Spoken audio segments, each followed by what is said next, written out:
કડી વકીલ મંડળની વર્ષ 2025-26ની ટર્મ માટે યોજાયેલી ચૂંટણીના પરિણામો જાહેર કરવામાં આવ્યા છે, જેમાં હિતુજી ઠાકોરે પ્રમુખ પદે ભવ્ય વિજય મેળવ્યો છે.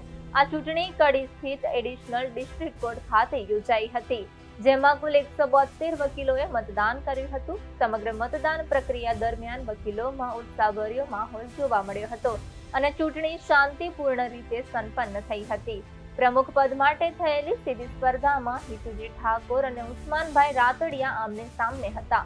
મતદાન પૂર્ણ થયા બાદ તરત જ મતગણતરી હાથ ધરવામાં આવી હતી. મતગણતરીના પરિણામ અનુસાર હિતુજી ઠાકોરને કુલ 106 મત પ્રાપ્ત થયા હતા, જ્યારે ઉસ્માનભાઈ રાતડિયાને 64 મત મળ્યા હતા. આ રીતે 106 મત સાથે હિતુજી ઠાકોરે સ્પષ્ટ બહુમતીથી વિજય મેળવ્યો હતો. પરિણામ જાહેર થતાં જ કોર્ટ પરિસરમાં હર્ષોલ્લાસનો માહોલ સર્જાયો હતો.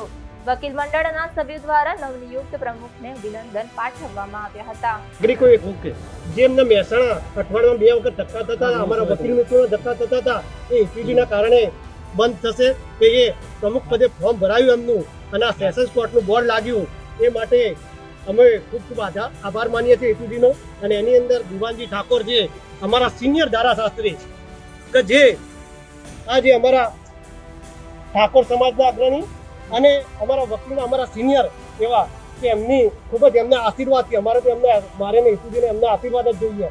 એમના આશીર્વાદથી જે આ વિકાસ થયો છે એના માટે ખૂબ ખૂબ આભાર. જય હિન્દ. સાહેબ, તમારા જીતની ખુશીમાં તમારું શું કહેવું? આ જીત કડી કોર્ટના તમામ વકીલ મિત્રોની જીત છે, તમામ સિનિયર વકીલશ્રીઓની જીત છે, મારા સાથી મિત્રોની જીત છે અને મારા સમર્થનમાં જે ગામે ગામથી જે આગેવાનોએ દિલ લઈ અને રસ